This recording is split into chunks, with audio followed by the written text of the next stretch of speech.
ভাবুন তো, যদি মানুষ কখনো কোনো পশুকে পোষ না মানতো, তাহলে আজকের জীবনটা কেমন হতো।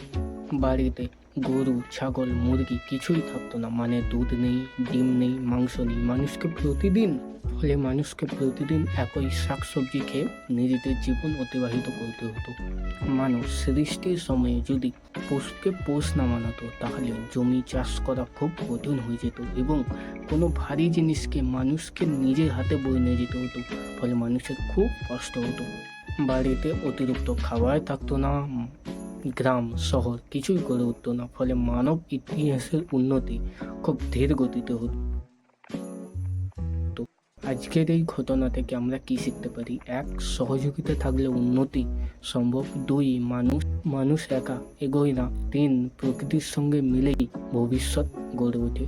পরিশেষে আমাকে কমেন্টে লিখে জানাও তোমার মতে মানুষের সঙ্গে পশুর সম্পর্কটা কি, প্রয়োজনের না বন্ধুত্বের।